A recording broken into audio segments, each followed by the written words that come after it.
नमस्कार, मैं हूँ विकास टेकरे और स्वागत करता हूँ आप सभी का द हिस्ट्री यूट्यूब चैनल में।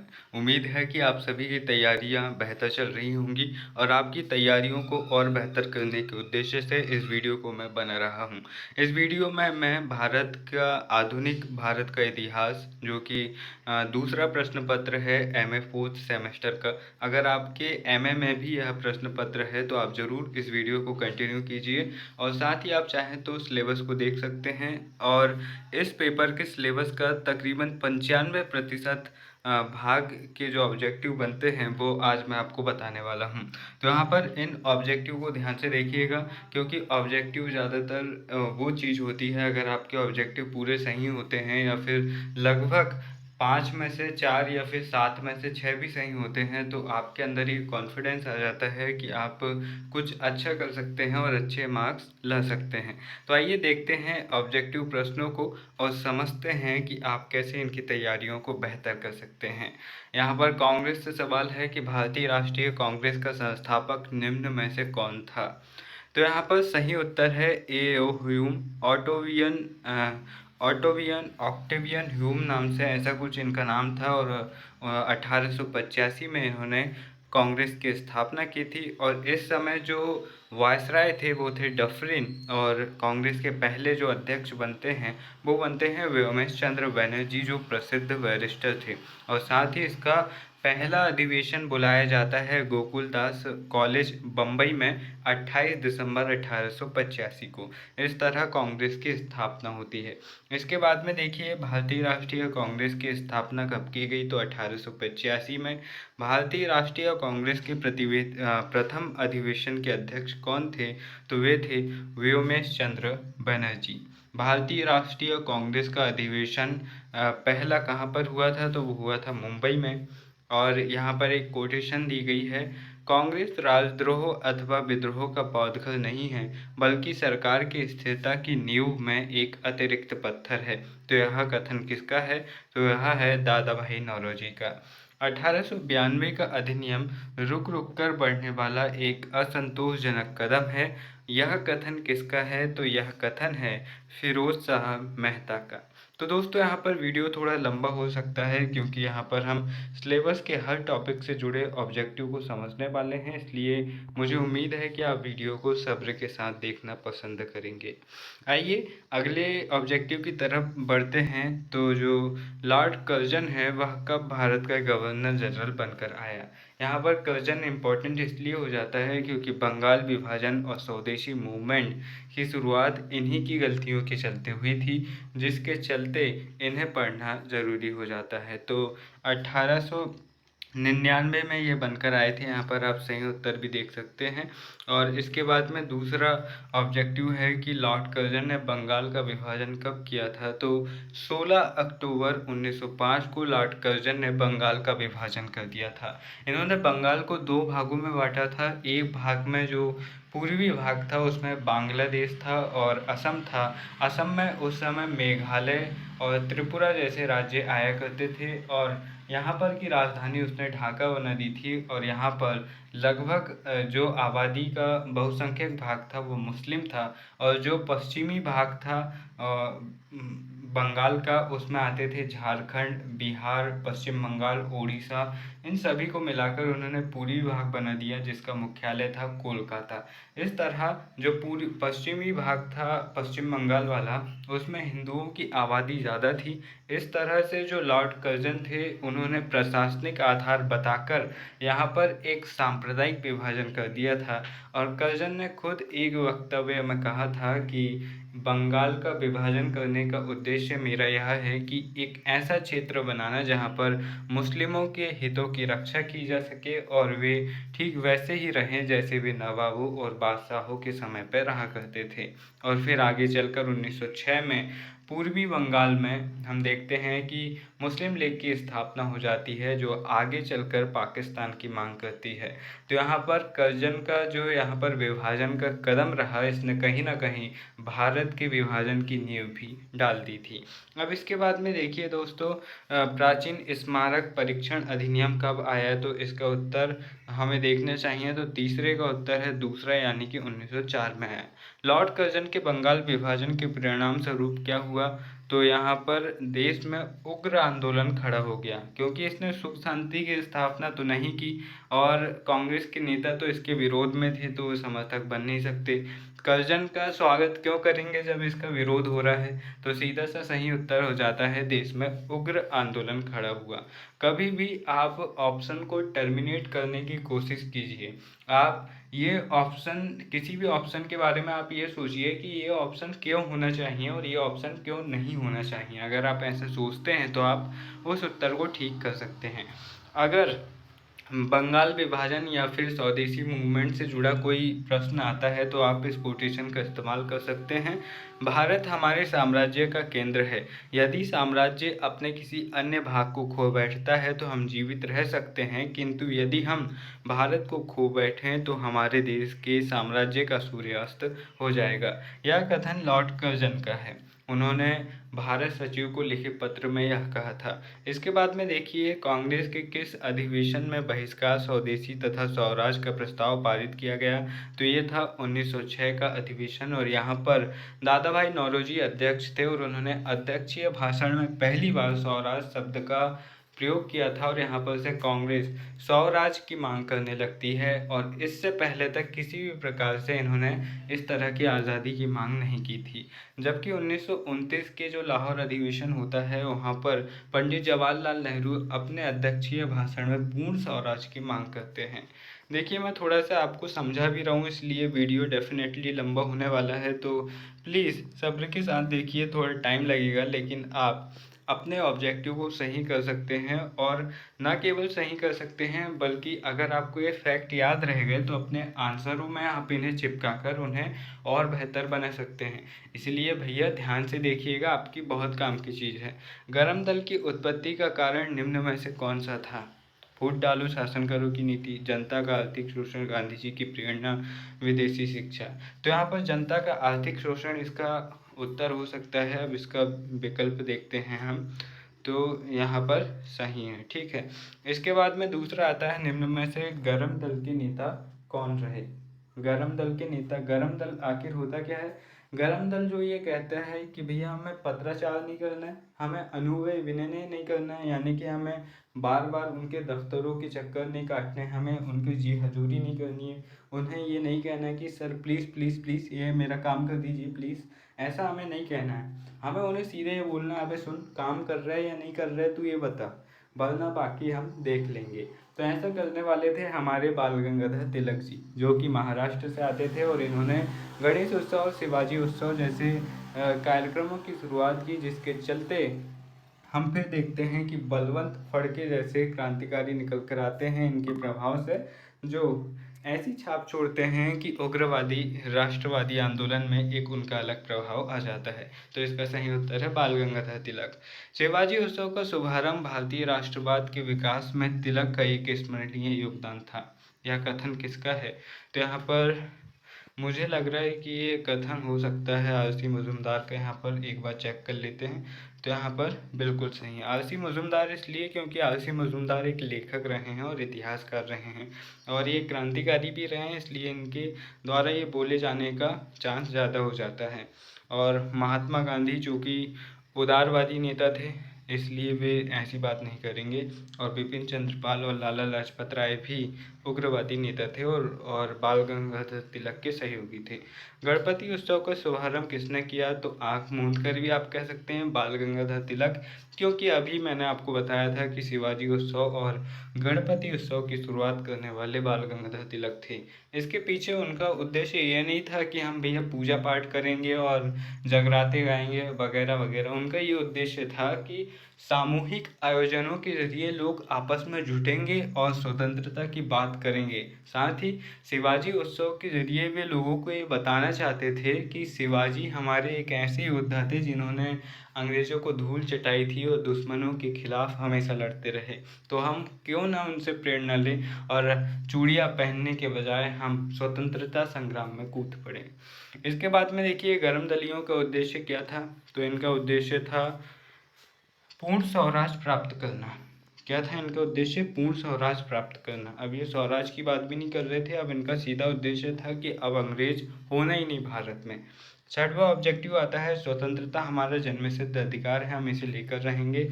यह बाल गंगाधर तिलक का कोटेशन है, यह उनका नारा है। मुस्लिम लीग की स्थापना कब हुई थी? तो मुस्लिम लीग की स्थापना हुई थी 1906 में। ढाका में इसकी स्थापना हुई थी। वहाँ के नवाब सैजुद्दौला ऐसे कुछ करके उनका नाम है, उन्होंने और कुछ और व्यक्तियों ने मिलकर मुस्लिम लीग की स्थापना की थी। ऑल इंडिया मुस्लिम लीग ऐसा उसका नाम है। यहाँ पर सिर्फ 2 ही चैप्टर के हमने अभी ऑब्जेक्टिव करे हैं और 10 मिनट से ज़्यादा का टाइम हो गया है। तो मैं फिर से कह रहा हूँ कि वीडियो लंबा हो सकता है, इसीलिए जैसे आपने थंबनेल में देख ही लिया होगा कि वीडियो लंबा होगा, क्योंकि ये वीडियो पहले से आपको अपलोडेड मिलेगा। इसलिए पूरे पेशेंस के साथ अगर आप इस वीडियो को देखें, और अगर आप नहीं भी देखना चाहते हैं तो आगे बढ़ा बढ़ा के जो लाइनें आपको दिख रही हैं, जो फ़ोटोज़ आपको दिख रही हैं, सिर्फ उन्हें पढ़ लें अगर आप मेरी बातों को सुनना भी नहीं चाहते हैं तो। लेकिन प्लीज़ इस वीडियो की पूरी जानकारियों को आप लें ताकि आप अच्छा प्रदर्शन कर सकें। निम्नलिखित में से उदारवादी नेता कौन था? तो उदारवादी नेता थे व्योमेश चंद्र बनर्जी। क्योंकि हमने पिछले चैप्टर में ही अभी पढ़ के आए हैं कि बाल गंगाधर तिलक, बिपिन चंद्र पाल और लाला लाजपत राय उग्रवादी नेता थे, और इनके साथ में अरविंद घोष भी उग्रवादी नेता थे। उसके अलावा सभी व्योमेश चंद्र बनर्जी हो गए, या फिर दादा भाई नौरोजी हो गए, या फिर जो महात्मा गांधी हो गए, उनके गुरु हो गए। उनके गुरु का नाम क्या था वैसे? उनके गुरु का नाम था, मैं खुद भूल गया, उनके गुरु का नाम सोचता हूँ, रुकिए। तो उनका नाम था गोपाल कृष्ण गोखले। इसके बाद में अगला प्रश्न आता है उदारवादियों के विषय में निम्न में से कौन सी बात सही नहीं है? तो यहाँ पर पहला ऑप्शन है ब्रिटिश सरकार की न्यायप्रियता में विश्वास। तो ऐसा बिल्कुल नहीं था, ऐसा होता तो आंदोलन ही नहीं करते। दूसरा ऑप्शन आता है पाश्चात्य शिक्षा की उपयोगिता में विश्वास। तो उन्हें इसमें थोड़ा बहुत विश्वास था, भी मानते थे कि अगर हम जो विदेशी शिक्षा है, भले ही विदेशी शासन बुरा हो लेकिन हर चीज़ बुरी नहीं हो सकती। जो विदेशी शिक्षा है हम उसे ग्रहण करें तो हमारा थोड़ा बहुत सामाजिक विकास हो सकता है। यही बात राजा राम मोहन राय और ज़्यादातर नव जागरण के लेखकों, चिंतकों और दार्शनिकों ने कही थी। इसके बाद में हम अगला ऑब्जेक्टिव देखने वाले हैं। यहाँ पर हमें जो स्वतंत्रता सेनानी रहे हैं आधुनिक भारत के प्रमुख, उनसे जुड़े ऑब्जेक्टिव यहाँ पर देखने को मिलेंगे। मित्र मेला नामक संस्था की स्थापना किसने की थी? तो यहाँ पर विनायक दामोदर सावरकर ने इसकी स्थापना की थी, और इसे ही आगे चलकर जो अभिनव भारत का नाम इसे दामोदर सावरकर दे देते हैं। इसके बाद में अनुशीलन समिति के संस्थापक कौन थे? तो वरिंद्र कुमार घोष इसके संस्थापक थे। सॉरी, यहाँ पर सही आंसर है प्रमोद मित्र अनुशीलन समिति के संस्थापक थे। ठीक है। होम रूल सोसाइटी की स्थापना किसने की थी? तो यहाँ पर श्यामजी कृष्ण वर्मा ने होम रूल सोसाइटी की स्थापना की थी। अभिनव भारत की स्थापना किसने की थी? तो जैसे कि हम पढ़ चुके हैं कि अभिनव भारत की स्थापना विनायक दामोदर सावरकर ने की थी, जिन्हें हम वीर सावरकर भी कहते हैं। इन्होंने 1857 प्रथम स्वतंत्रता संग्राम नाम से एक किताब भी लिखी थी, जिसके जरिए स्वतंत्रता सेनानियों को 1857 की क्रांति की महानता के बारे में पता चला था। काकोरी कांड में निम्न में से कौन सम्मिलित नहीं था? तो यहाँ पर सही उत्तर होगा हमारा खुदीराम बोस, क्योंकि खुदीराम बोस को बहुत पहले ही फांसी हो चुकी थी, मात्र 17 वर्ष की आयु में। सैंडर्स की हत्या में निम्न से कौन सम्मिलित था? तो यहाँ पर सही उत्तर होना चाहिए राजगुरु इसमें शामिल नहीं थे, जबकि चंद्रशेखर आज़ाद, अशफाक उल्ला खां और राजेंद्र लाहिड़ी यहाँ पर सम्मिलित थे। भगत सिंह को फांसी कब दी गई, तो यहाँ पर 23 मार्च 1931 को फांसी दे दी गई, एक दिन पहले ही, क्योंकि इनकी फांसी डिसाइड की गई थी 24 मार्च को। लेकिन अंग्रेज़ों को ये भय था कि कहीं इनके क्रांतिकारी साथी जैसे चंद्रशेखर आज़ाद हो गए, जो इन्हें छुड़वा न ले, जेल न तोड़ दे, या फिर जो आंदोलन हो रहा है वो आंदोलन के चलते इन्हें छोड़ना ना पड़े, इसलिए इन्हें पहले ही फांसी पर चढ़ा दिया गया। बंगाल का नील आंदोलन कब हुआ था, तो बंगाल का नील आंदोलन हुआ था 1859-61 में। और कृषक राइट अधिनियम कब आया था, तो ये आया था 1889 में। तो यहाँ पर आपको ये देखना है कि जो भी ऑब्जेक्टिव आपको, जैसे ये 1800 वाले सन के हैं, तो इनके पूछे जाने की संभावनाएं नहीं हैं। हालांकि कृषक आंदोलन पूरा टॉपिक था, इसके लिए मुझे इसे लेना पड़ा। और अगर आपको ये देखना है कि जो 20वीं शताब्दी यानी कि 1900 वाले सन के जो ऑब्जेक्टिव हैं या क्वेश्चन है वे पूछे जाएंगे, क्योंकि सिलेबस वहीं से शुरू होता है। इसके बाद में देखिए, चंपारण किसान आंदोलन किसके नेतृत्व में लड़ा गया, तो चंपारण किसान आंदोलन महात्मा गांधी के नेतृत्व में लड़ा गया। चंपारण जो कि बिहार का क्षेत्र था, यहाँ पर नील जबरदस्ती किसानों के लिए उगाई जा रही थी और उनका शोषण किया जा रहा था। अखिल भारतीय किसान सभा की स्थापना कब हुई, तो इसकी स्थापना हुई 1936 में, और इसका पहला अधिवेशन लखनऊ में बुलाया गया था। कोया आंदोलन का नेतृत्व किसने किया था, तो थम्मन दोरा ने किया था। मुंडा विद्रोह का नेतृत्व बिरसा मुंडा ने किया था, और ये झारखंड क्षेत्र से थे। और बिरसा मुंडा के बारे में हम पहले ही बहुत पिछले वीडियोस में समझ चुके हैं कि बिरसा मुंडा एक महान स्वतंत्रता सेनानी थे, और इन्हें धरती आबा के नाम से भी जाना जाता है। रॉलेट एक्ट का पारित करने का उद्देश्य क्या रहा, तो रॉलेट एक्ट पारित करने का उद्देश्य सीधा सा था कि जो आंदोलन की गतिविधियां हो रही है उन्हें कुचला जाए। इसे लाया गया था, मुझे डेट उतनी याद नहीं है, मार्च 1919 में इसे लाया गया था, 19 मार्च 1919 ऐसे कुछ इसकी डेट है। मुझे इसकी डेट कंफर्म नहीं है। हालांकि ये राष्ट्रीय आंदोलन को कुचलना इसका उद्देश्य था। जलियांवाला बाग में गोली किसने चलाई, तो जनरल ओ डायर ने यहाँ पर गोली चलाने का आदेश दिया था 13 अप्रैल 1919 को। और अमृतसर के जो जलियांवाला बाग है वहाँ पर एक आम सभा बुलाई गई थी, और लोहड़ी का पर्व भी था। तो यहाँ पर ये कोई राजनीतिक सभा नहीं थी, यहाँ पर वो सांस्कृतिक कार्यक्रम मना रहे थे। लेकिन हमारे डायर को क्या समझ में आया, उसने वहाँ पर गोली चलवा दी। बाद में डायर की बैंड बजाने का काम उधम सिंह ने की थी, और इसकी इंग्लैंड में जाकर घर में घुस के इसकी गोली मारी थी। बंगाल में नवयुग के संपादक कौन थे, तो वे थे मुजफ्फर अहमद। बम्बई में सोशलिस्ट पार्टी के संस्थापक कौन थे, तो वे थे S. A. डांगे। वामपंथ से प्रभावित होकर पंडित जवाहरलाल नेहरू ने किस विचारधारा का प्रतिपादन किया, तो उन्होंने किया लोकतांत्रिक समाजवाद का। लोकतांत्रिक समाजवाद जो कि भारत के जो कि हमारा प्रस्तावना है उसमें भी लोकतांत्रिक समाजवाद सम्मिलित है। अखिल भारतीय कांग्रेसी समाजवाद दल का गठन कब हुआ, तो ये हुआ था 1934 में। इसके बाद में देखिए, गांधी जी ने चंपारण में सत्याग्रह कब किया था, तो चंपारण में सत्याग्रह उन्होंने किया था 1915 ईस्वी में। इसके बाद में असहयोग आंदोलन कब प्रारंभ हुआ था, तो 1920 में ये शुरू हुआ था। असहयोग आंदोलन में निम्न में से क्या विशेषता रही, तो यह आंदोलन कैसे चलाया गया, तो देखिए, सत्याग्रह के अस्त्र का प्रयोग किया गया, सही है। स्वदेशी को अपनाया गया, ये भी सही है।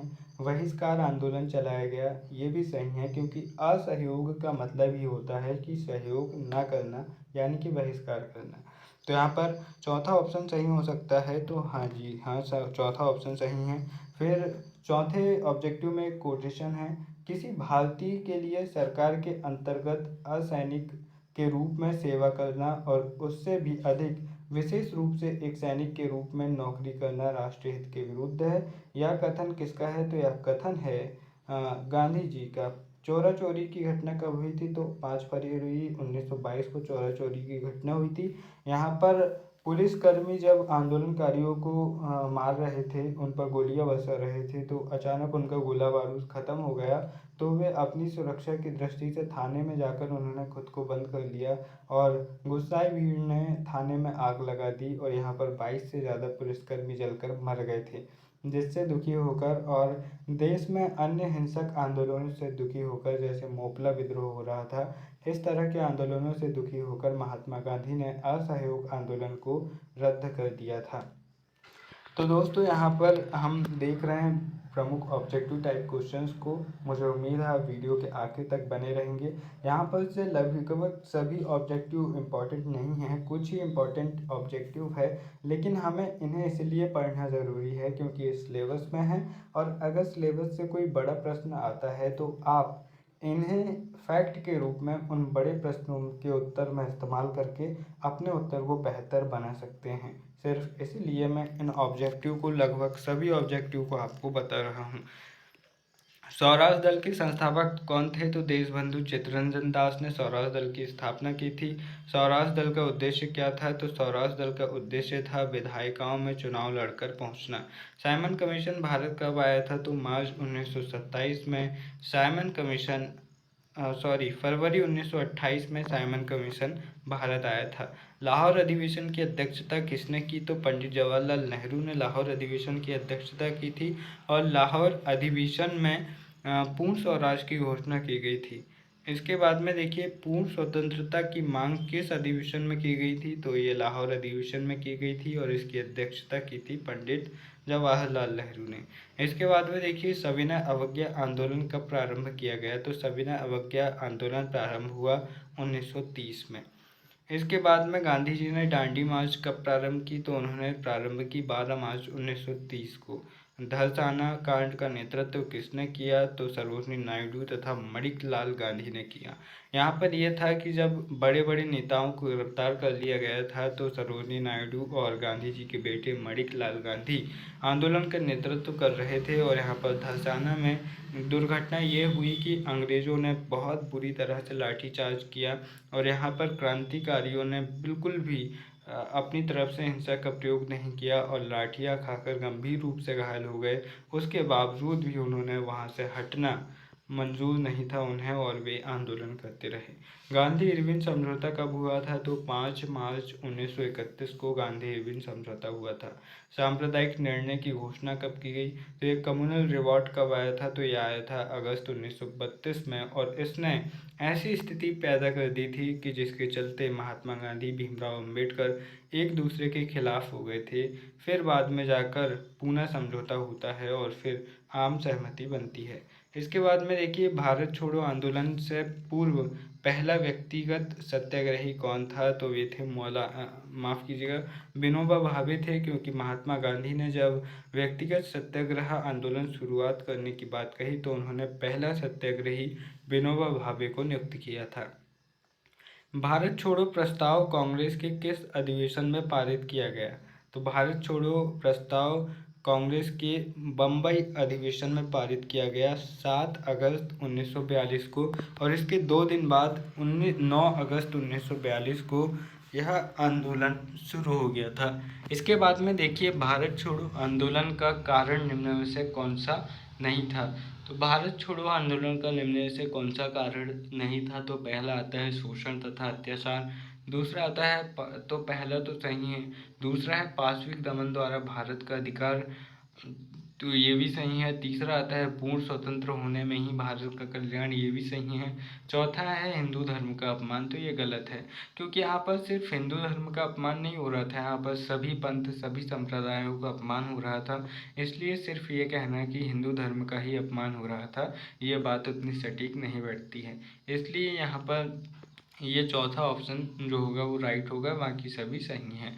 इसके बाद में देखिए, 1942 के भारत छोड़ो आंदोलन के परिणाम स्वरूप क्या हुआ? तो ब्रिटिश सत्ता की समाप्ति अवसान भी हो गई, क्योंकि यहाँ पर अंग्रेजों को जहाँ लग रहा था कि आंदोलन क्या उखाड़ लेगा हमारा, ज़्यादा ये आंदोलन फैलेगा नहीं, लेकिन ये आंदोलन इतने व्यापक रूप में फैला कि अंग्रेजों के हक्के उड़ गए, और फिर उन्हें यह लगने लगा कि अब तो हमें घर जाना होगा।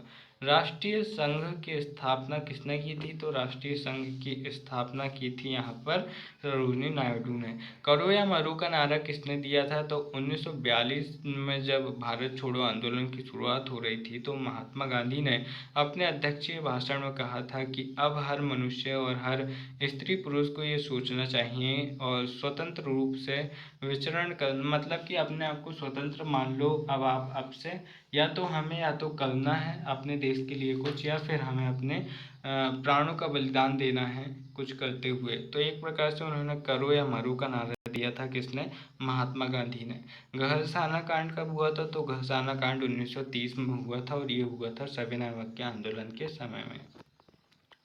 दोस्तों, क्रिप्स मिशन कब भारत आया था? तो यहाँ पर पहले हम देखते हैं क्रिप्स मिशन भारत आया था 23 मार्च 1942 को। क्रिप्स मिशन को भारत भेजने का जो प्रमुख कारण था वो था कि युद्ध में भारतीयों से सहयोग प्राप्त किया जाए। उसी तरह कैबिनेट मिशन भारत में 1946 में आया था और इसका जो उद्देश्य था वो था संविधान सभा का निर्माण करना। चौथे नंबर पर जो ऑब्जेक्टिव आता है वो है कि कैबिनेट योजना के अंतर्गत भारत में क्या होने वाला था? तो संविधान सभा की स्थापना की जाने की बात कही गई थी यहाँ पर। पांचवें नंबर का जो ऑब्जेक्टिव है, सुभाष चंद्र बोस कांग्रेस के अध्यक्ष कब चुने गए? तो वे 1938 में अध्यक्ष चुने गए थे। हालांकि अगली बार में फिर अध्यक्ष चुने जाते हैं और गांधी जी के समर्थन वाले पट्टाभी सीतारमैया को हरा देते हैं, लेकिन फिर बाद में जब उनकी बनती नहीं है और गोविंद वल्लभ पंत उनके खिलाफ प्रस्ताव ले आते हैं और उनके खिलाफ कुछ ऐसी बात कही जाती है जो पचने लायक नहीं होती, जिसके चलते वे कांग्रेस पद से इस्तीफा दे देते हैं। आज़ाद हिंद फौज की स्थापना किसने की थी? तो आज़ाद हिंद फौज की स्थापना कैप्टन मोहन सिंह ने की थी और रास बिहारी बोस की जो इंडियन एसोसिएशन थी उसके अंतर्गत कैप्टन मोहन सिंह थे और उन्होंने आज़ाद हिंद फौज की स्थापना की थी। बाद में सुभाष चंद्र बोस जब जापान पहुंचते हैं तो वे आज़ाद हिंद फौज का नेतृत्व करते हैं। इसके बाद में देखिए गांधी जिन्ना वार्ता कब हुई थी? तो गांधी जिन्ना वार्ता हुई थी सितंबर 1944 में। नाविकों ने विद्रोह कब किया था? तो नाविकों ने विद्रोह किया था 1946 में। यह नाविक की बात हो रही कि जो मुंबई में जो इनकी नेवी थी उसने विद्रोह कर दिया था, क्योंकि यहाँ पर ये आज़ाद हिंद फौज के जो सैनिक थे उनके खिलाफ केस कर रहे थे, जिसके चलते नेवी ने विद्रोह कर दिया था और यहाँ पर अंग्रेज़ों की सैन्य व्यवस्था गड़बड़ा गई थी। माउंटबेटन योजना कब घोषित की गई? तो माउंटबेटन योजना की घोषणा की गई थी यहाँ पर 3 जून 1947 को। इसके अंतर्गत ये कहा गया था कि हम आने वाले समय में आपको आज़ाद कर देंगे। एक डेट तय की गई थी, हालांकि उस तिथि से बहुत पहले ही 15 अगस्त 1947 को भारत को स्वतंत्रता देने की बात कही गई। यानी कि देने की बात नहीं कही गई, हमें मिल गई, क्योंकि हमारी हरकतें कुछ ऐसी हो गई थी कि अगर वे हमें नहीं देते तो उन्हें या तो मर के जाना पड़ता है या फिर वो कभी जा ही नहीं पाते उनके घर। भारतीय स्वतंत्रता की घोषणा की गई थी 15 अगस्त 1947 को। भारत विभाजन का कारण क्या था? तो पहला ऑप्शन आता है सांप्रदायिक दंगे। तो जी हाँ, सांप्रदायिक दंगे बहुत बड़े लेवल पर होने लगे थे और इनका कारण था अंग्रेज़ों द्वारा पहले से डाली दी गई फूट। दूसरा कारण था अंग्रेज अधिकारियों के षड्यंत्र। अंग्रेज अधिकारी जैसे कर्जन, उनकी हरकतों के कारण मुस्लिम लीग स्थापित हो चुकी थी। ऐसे ही छोटे बड़े अंग्रेज अधिकारी हिंदू मुस्लिम संप्रदाय को इनकी सांप्रदायिकता को बढ़ावा दे रहे थे, यानी कि इनके अंदर फूट डाल रहे थे, जिसके कारण भारत विभाजन हुआ। ये बात भी सही है। कांग्रेस की त्रुटिपूर्ण नीति। कांग्रेस ने मुस्लिम लीग को लेकर चलना ठीक नहीं समझा और बहुत सारी गलतियां इन्होंने की, जिसके चलते भारत का विभाजन हुआ। तो ये तीनों कारण जिम्मेदार है। अगला प्रश्न देखिए, लक्ष्मण देव किस रियासत के राजा थे? तो वे थे अजयगढ़ रियासत के। हरियाणा में नाहर सिंह किस राज्य के राजा थे? तो वे थे कहाँ के? बल्लभगढ़ के। 1857 ईस्वी में जगदीशपुर में क्रांति का नेतृत्व किसने किया? तो कुंवर सिंह ने किया था। जूनागढ़ का भारत में विलय कब हुआ? तो जूनागढ़ का भारत में विलय हुआ था 31 दिसंबर 1947 को। हैदराबाद भारत में कब सम्मिलित हुआ? तो भाई साहब, हैदराबाद भारत में सम्मिलित हुआ 1950 को। भारत के एकीकरण में किसका महत्वपूर्ण योगदान है? तो भारत के पहले होम मिनिस्टर और लौह पुरुष कहे जाने वाले सरदार वल्लभ भाई पटेल का भारत के एकीकरण में महत्वपूर्ण स्थान रहा। उन्होंने तकरीबन 562 रियासतों को बहुत आसानी के साथ एकीकृत कर लिया था। पाकिस्तान ने अपने कबीलाइयों को कश्मीर पर आक्रमण करने के लिए कब भेजा? तो वह भेजा था उसने 22 अक्टूबर 1947 को। बृहत्तर राजस्थान संघ का उद्घाटन कब हुआ? तो ये हुआ था 30 मार्च 1948 को। यहाँ पर बृहत्तर राजस्थान संघ के उद्घाटन से आशय है कि यहाँ पर छोटे छोटे जो राजपूताना थे, जो रियासतें थी, उन्हें मिलाकर राजस्थान को बनाया गया। मध्य भारत संघ में कौन कौन से राज्य सम्मिलित हुए? तो यहाँ पर सही उत्तर है संयुक्त राज्य ग्वालियर, इंदौर तथा मालवा सम्मिलित हुए। इसके बाद में अगला देखिए, अंग्रेजों की औपनिवेशिक अर्थव्यवस्था शोषण पर आधारित थी। कृषि के व्यावसायीकरण के परिणाम गरीबी में ऋणग्रस्तता बढ़ी। और अगला देखिए, सरकार ने भेदमूलक संरक्षण नीति कब लागू की? तो 1923 में इन्होंने लागू की थी। युद्ध काल में उद्योगों की समस्या क्या थी? तो पुरानी मशीनों के प्रतिस्थापन की समस्या थी। अविचारित तथा असंबद्ध ढंग से उद्योगों का विस्तार समस्या था। व्यवसाय तथा नैतिक आधार पर कमजोर होना समस्या था। यानी कि उपयुक्त सभी सभी समस्याएं थी। अब यहाँ पर महिलाओं के विकास से जुड़ा जो टॉपिक है उससे जुड़ा ऑब्जेक्टिव देखिए। विधवा विवाह विधेयक कब पारित किया गया? तो ये पारित किया गया था 1855 में। महादेव गोविंद रानडे ने विधवा संघ की स्थापना 1861 में की। ब्रिटिश शासन ने सिविल मैरिज एक्ट कब बनाया? तो ये बनाया 1872 में। ईश्वर चंद्र विद्यासागर की बहु विधवा के विरुद्ध याचिका पर कितने व्यक्तियों ने हस्ताक्षर किए थे? तो 21,000 व्यक्तियों ने किए थे। यहाँ पर ईश्वरचंद विद्यासागर चाहते थे कि अगर किसी औरत के पति की डेथ हो जाती है तो क्यों सती हो भाई, अगर किसी लड़की की कम उम्र में पति की डेथ हो गई तो उसकी भी तो ज़िंदगी है, उसे भी तो आगे जीना है। हो सकता है कि अगर उसकी शादी कर दी जाए दोबारा तो वो बहुत अच्छी ज़िंदगी जी सकती है, लेकिन यहाँ पर लोगों को चिबल्ली थी कि नहीं भैया हम ऐसा नहीं होने देंगे, महिलाएं तो हमारे ही अंतर्गत रहेगी, वो हमारी नौकरानियां हैं। इस तरह की विचारधारा रखने वाले कुछ बेवकूफ़ों ने यहाँ पर ईश्वर चंद्र विद्यासागर की बहुविवाह के प्रस्ताव के विरुद्ध याचिका दायर कर दी थी। अब इसके बाद में देखिए, हंटर आयोग का गठन कब किया गया था? तो हंटर आयोग का गठन किया गया था 1882 में। और इस समय पर जो गवर्नर जनरल थे वो थे लॉर्ड रिपन। 1917 में शिक्षा सुधार के लिए एक विश्वविद्यालय आयोग का गठन किया गया था और उसके अध्यक्ष कौन थे? तो M.E. सैंडलर थे। यहाँ पर देख लें तो सही है, M.E. सैंडलर थे। इसे सैंडलर आयोग भी कहते हैं, सैंडलर कमीशन। कर्जन ने विश्वविद्यालय आयोग कब नियुक्त किया? तो 1904 में कर्जन ने विश्वविद्यालय आयोग को नियुक्त किया था। 1899 में, सॉरी यहाँ पर गलती हो गई, 1899 में कर्जन ने विश्वविद्यालय आयोग नियुक्त किया था। इसके बाद में देखिए, कर्जन द्वारा नियुक्त विश्वविद्यालय आयोग के अध्यक्ष कौन थे? कर्जन द्वारा विश्वविद्यालय आयोग के अध्यक्ष कौन थे? तो यहाँ पर सही उत्तर है टॉमस रेले। सैंडलर विश्वविद्यालय आयोग कब नियुक्त किया गया? तो सैंडलर विश्वविद्यालय आयोग नियुक्त किया गया था यहाँ पर 1917 में। हर्टाग समिति का गठन कब किया गया? 1929 में। सफरू समिति का गठन कब किया गया? तो यहाँ पर सफरू समिति का गठन किया गया था 1934 में। वर्धा शिक्षा सम्मेलन में बेसिक शिक्षा की योजना किसने प्रस्तुत की थी? तो यहाँ पर वर्धा शिक्षा सम्मेलन में बेसिक शिक्षा की जो योजना थी वो महात्मा गांधी द्वारा प्रस्तुत की गई थी। बेसिक से मतलब है कि नैतिक शिक्षा भी यहाँ पर बच्चों को दी जानी चाहिए। 1948 ईस्वी के विश्वविद्यालय शिक्षा आयोग के अध्यक्ष कौन थे? तो यहाँ पर मुझे लग रहा है सर्वपल्ली राधाकृष्णन हो सकते हैं, देखते हैं कौन है।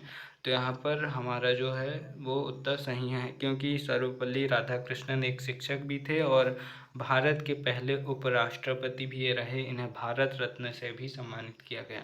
हिंदुस्तान टाइम्स के संस्थापक कौन थे? तो कोई K.M. पणिकर हिंदुस्तान टाइम्स के संस्थापक रहे।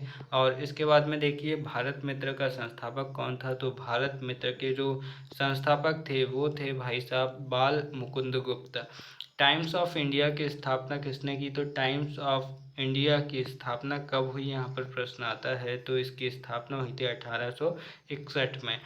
स्टेट्समैन नामक पत्रिका की स्थापना कब हुई? तो इसकी स्थापना हुई थी 1857 में। ये जो ऑब्जेक्टिव है ये हमारे सिलेबस में नहीं है, ये थोड़ा सा अलग आ गया है, इसलिए इन्हें थोड़ा सा देख लीजिएगा एक बार और ऊपर ऊपर से। पायनियर नामक समाचार पत्र की स्थापना किस शहर में की गई? तो यहाँ पर की गई थी इलाहाबाद में। देखो दोस्तों, कई बार ऐसा होता है कि हमारे पास ना चीज़ें होती है एक अच्छा उत्तर बनाने की, लेकिन हम नहीं बना पाते। देखो, अगर कोई भी क्वेश्चन पूछ ले, कहीं से भी पूछ ले, और अगर आपको चीज़ें याद नहीं है तो आपको जो फैक्ट याद है आप उसी फैक्ट को घुमा फिरा कर लिख सकते हैं। जैसे स्वतंत्रता संघर्ष की बात कर ले, पूछ लिया जाए कि बताइए कि स्वतंत्रता आंदोलन में जो क्रांतिकारी गतिविधियां थी उनके दोनों चरणों के बारे में बताइए। अब आपने यहाँ पर ऑब्जेक्टिव में पढ़ा है कि पायनियर नामक समाचार पत्र की स्थापना कहाँ पे हुई थी? तो ये हुई थी इलाहाबाद में। स्टेट्समैन नामक पत्रिका की स्थापना कब हुई? तो इसकी स्थापना हुई थी 1857 में। तो इन फैक्ट को आप इस तरह से भी इस्तेमाल कर सकते हैं कि स्वतंत्रता संघर्ष आज की कोई नई बात नहीं है। पायनियर जैसे समाचार पत्र अपने स्थापना क्षेत्र इलाहाबाद से ऐसी गतिविधियों को संचालित करते रहे हैं। स्टेट्समैन नामक पत्रिका ने भी, जो 1857 में स्थापित हुई, इसने भी ऐसी कई सारी रिपोर्ट प्रस्तुत की जिसने क्रांतिकारी गतिविधियों के बारे में बताया। तो ये जो चीज़ें मैंने बोली ये तो झूठ नहीं है, लेकिन अगर जो चीज़ें उस प्रश्न से संबंधित नहीं हैं, अगर उन चीज़ों उन फैक्ट को भी आप इस तरह से लिखते हैं कि वो कहीं ना कहीं उस प्रश्न से रिलेट हो जाए, तो जो चीज़ें आपको याद है वो काम भी आ जाएगी और उस प्रश्न में आपको अच्छे नंबर भी मिल जाएंगे। इसलिए कोई भी चीज़ कहीं ना कहीं काम जरूर आ जाती है, इसलिए इन्हें भी आप पढ़ सकते हैं। अमृत बाजार पत्रिका की स्थापना कब की गई? तो ये स्थापना की गई थी 1868 में। वर्नाकुलर प्रेस एक्ट अधिनियम कब आया था? तो यह आया था 1878 में। इसके बाद में देखिए, स्वतंत्रता के बाद भारत में कौन सी अर्थव्यवस्था स्थापित की गई? तो यहाँ पर आपको पता होना चाहिए कि ना तो हम अमेरिका की तरह पूंजीवादी है, ना तो हम समाजवादी है, और ना ही हम रूस की तरह साम्यवादी है, क्योंकि इस समय पर शीत युद्ध चल रहा था और भारत इन शीत युद्ध में नहीं उलझना चाहता था किसी एक विचारधारा को अपनाकर। तो हमने कहा भैया हम तो तीनों ही बनेंगे, हम मिश्रित अर्थव्यवस्था बनेंगे, हम पूंजीवादी भी हैं, समाजवादी भी हैं और साम्यवादी भी हैं। इसलिए भारत की अर्थव्यवस्था मिश्रित अर्थव्यवस्था है। योजना आयोग की स्थापना कब हुई? तो योजना आयोग की स्थापना हुई थी 1950 में तो हुई थी, लेकिन डेट कौन सी है वो देखना पड़ेगा। तो डेट यहाँ पर है 15 मार्च 1950 को, और 2014 या 15 में इस योजना आयोग को बदलकर नीति आयोग कर दिया गया। द्वितीय पंचवर्षीय योजना का मुख्य उद्देश्य क्या था? तो यहाँ पर मुझे लग रहा है कि बड़े उद्योगों को बढ़ावा देना इसका उद्देश्य होगा, तो यहाँ पर भैया ये गलत है। द्वितीय पंचवर्षीय योजना का मुख्य उद्देश्य था समाजवादी समाज का प्रारूप स्थापित करना। अब इसके बाद में चौथा ऑब्जेक्टिव देखिए, तो चौथा ऑब्जेक्टिव क्या आता है? नीति आयोग की स्थापना की गई, तो 2015 में इसकी स्थापना की गई। नीति आयोग के अध्यक्ष कौन होता है? तो प्रधानमंत्री इनका अध्यक्ष होता है, और इसके पहले उपाध्यक्ष थे अरविंद पनगड़िया जी। स्वतंत्रता के बाद पहली उद्योग नीति कब आई? तो स्वतंत्रता के बाद पहली उद्योग नीति आई थी, कब आई थी? 1948 में। हरित क्रांति के प्रमुख तत्व हैं, तो हरित क्रांति के प्रमुख तत्व कौन से हैं? तो वे हैं उपयुक्त सभी, यानी कि अधिक उपज देने वाले बीज, उर्वरकों का प्रयोग, सिंचाई सुविधाओं का विस्तार, क्योंकि इन्हीं के चलते फसल का उत्पादन बढ़ सकता है और हरित क्रांति हो सकती है और किसानों का जीवन बेहतर हो सकता है। अब देखिए, संपूर्ण ग्रामीण रोजगार योजना कब लागू की गई? हालांकि ये चीज़ें अब सिलेबस के बाहर हो रही हैं, इसलिए जो चीज़ें सिलेबस के बाहर हैं हम उन्हें नहीं देखने वाले, लेकिन फिर भी आप देख लीजिए, क्योंकि कई बार कॉम्पिटिटिव एग्जाम्स में इन्हें पूछ लिया जाता है। तो 8वें नंबर का जो प्रश्न है उसका एक सही उत्तर है, यानी कि सितंबर 2001 में। मेक इन इंडिया नीति की घोषणा कब की गई? तो मेक इन इंडिया की घोषणा की गई थी 25 सितंबर 2014 में। पुणे राष्ट्रीय रासायनिक प्रयोगशाला की स्थापना कब की गई? तो पुणे रासायनिक प्रयोगशाला की स्थापना की गई थी 1950 में। अब अगर यहाँ पर भारत का आर्थिक एवं वैज्ञानिक विकास पूछे तो आप इस तरह से लिख सकते हैं कि भारत में रासायनिक क्षेत्र को या फिर कृषि क्षेत्र में बढ़ावा देने की दृष्टि से पुणे में राष्ट्रीय रासायनिक प्रयोगशाला की स्थापना 1950 में की गई, जिसके जरिए भारत के विज्ञान क्षेत्र में, कृषि क्षेत्र में बहुत ज़्यादा बढ़ावा दिया जा सका। यहाँ पर आपका एक पैराग्राफ कंप्लीट हो गया जो कि बहुत ही ऑथेंटिक है। अब इसके बाद में देखिए परमाणु ऊर्जा विभाग की स्थापना कब की गई, तो इसकी स्थापना की गई थी 1954 में। परमाणु ऊर्जा आयोग का गठन कब हुआ, तो परमाणु ऊर्जा आयोग का गठन हुआ था 10 अगस्त 1948 को। इसरो की स्थापना की गई। मोस्ट इम्पॉर्टेंट इसरो की स्थापना कब की गई, तो इसरो की स्थापना की गई 1969 में। और विक्रम अम्बालाल साराभाई जिनका नाम था, उन्होंने इसकी स्थापना की गई थी। बाद में इससे बहुत सारे महान वैज्ञानिक जुड़े, जैसे कि हमारे पूर्व राष्ट्रपति भारत रत्न APJ अब्दुल कलाम, जो कि मिसाइल मैन के नाम से भी जाने जाते हैं, जिन्होंने अग्नि, आकाश, पृथ्वी जैसी प्रमुख मिसाइल सिस्टम हमारे देश को दिया है, वे भी इसरो से जुड़े हुए थे। ध्रुवीय प्रक्षेपण यान ने श्रीहरिकोटा से उड़ान कब भरी, तो इस भाई साहब ने भरी थी 2 मई से 26 मई 1999 ईस्वी को। भारतीय राष्ट्रीय ये क्या फिर से आ गई क्या, भारतीय राष्ट्रीय कांग्रेस के ये वीडियो है। चलिए, तो यहाँ पर ख़त्म होता है ये सारे ऑब्जेक्टिव, और वीडियो काफ़ी लंबा हो गया है। मैं उम्मीद कर रहा था कि मैं इसे जल्दी ख़त्म कर दूंगा, लेकिन फिर भी बोलते बोलते गले में दर्द आ गया। लेकिन मुझे उम्मीद है कि ये वीडियो आपके काम का होगा। और वीडियो के अंत में बस इतना ही कहना चाहूँगा, गुस्ताव फ्लोबेर कहते हैं, सेब के पेड़ में संतरे की और जीवन में खुशी की उम्मीद कभी नहीं करनी चाहिए। ये कभी नहीं हो सकता कि सेब के पेड़ में आपको संतरा लटकता हुआ दिख जाए या फिर सेब के पेड़ से आपको संतरा मिलने लगे। वैसे ही ज़िंदगी में हमेशा ये मत सोचिए कि आपकी ज़िंदगी में खुशी ही खुशी रहेगी।